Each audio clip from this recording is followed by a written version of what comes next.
100 million years ago, the Earth was a strange and alien planet. Most of Texas was underwater.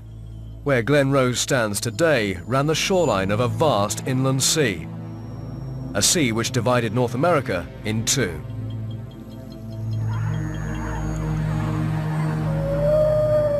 This is how the area around the dinosaur trackway at Glen Rose might have looked 100 million years ago. No valley, no hills, just a lush tangle of hothouse vegetation by an inland sea.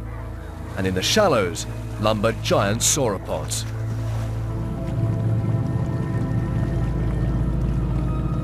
In some forgotten corners of America, you can still see some of the features of a dinosaur landscape.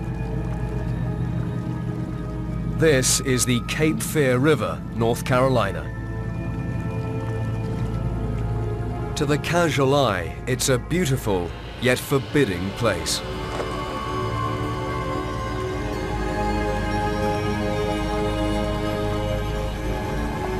But to paleontologist Dale Russell, it's a living reminder of what prehistoric America must have been like.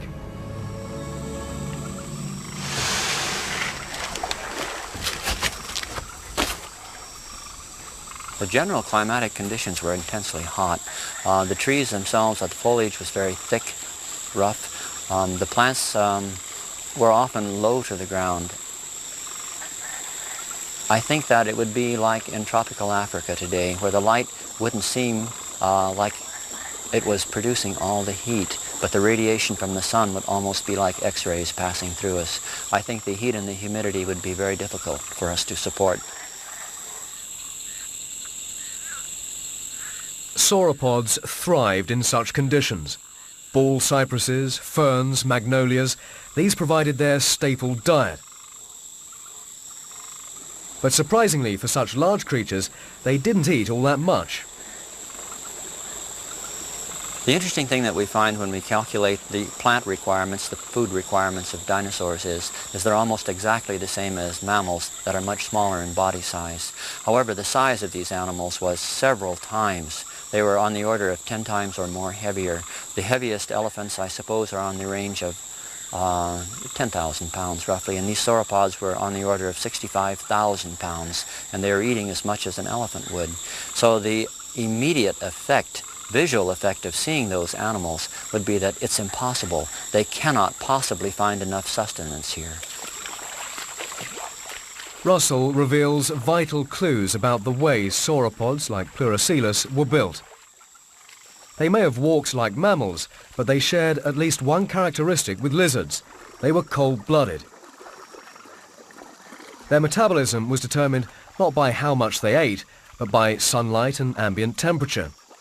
They got their nutrition from food, but not their energy. That meant animals like Pleurocoelus couldn't regulate their own body temperature. Sauropods didn't sweat. To cool off in the intense heat, Pleurocoelus needed to be near water.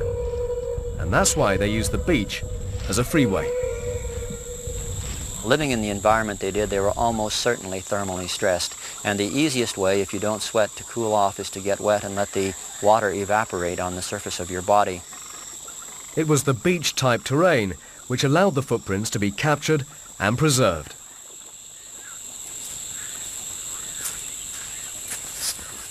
Well, you can see that this is very soft sediment, and it holds the form of an impression very well. When the sauropod stepped into this substrate, it left a very clear image of both its track and its foot shape.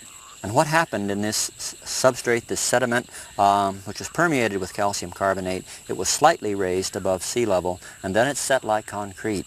And then it slightly fell below sea level, but by that time it had effectively turned to stone. And for 110 million years, that footprint held its shape until it was discovered just a few decades ago. Over millions of years, both the footprint and the lighter sediment overlaying it would have turned to stone.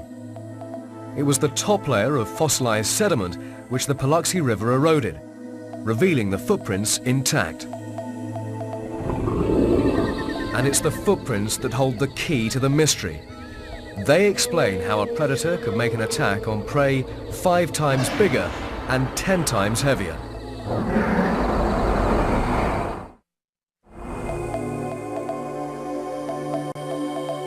This is where dinosaur sculptor Dave Thomas works.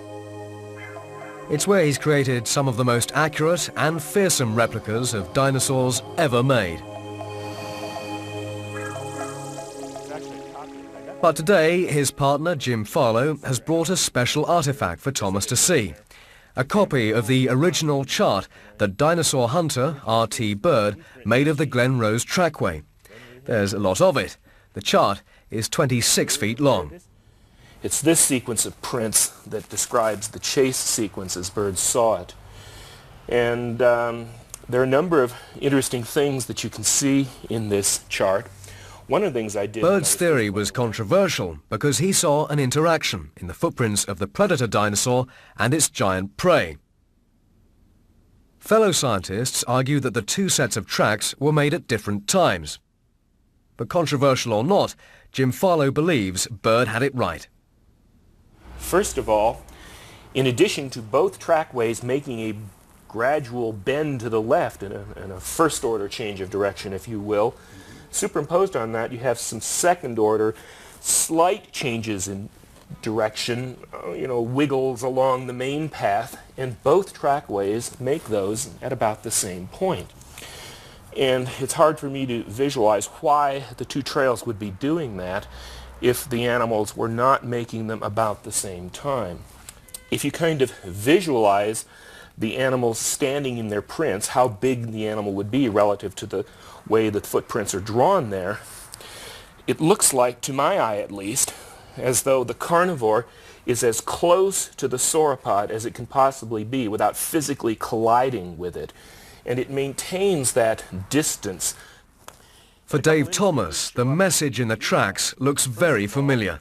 It seems to me that this indicates, or is consistent with, does not indicate, but is consistent with a strategy that modern predators use, which is to keep the prey bleeding and keep it moving, and sooner or later it'll go down, especially on big prey. It looks to me like this particular footprint is... The chart begins to reveal secrets of the attack, the speed of the animals, and the brevity of the encounter. This was no slugging match of movie dinosaurs, but a surgical hit. We have just a flash in time, a brief glimpse here. We don't know what happened before, and we don't have any idea what happened after. But then, a mystery. One of the tracks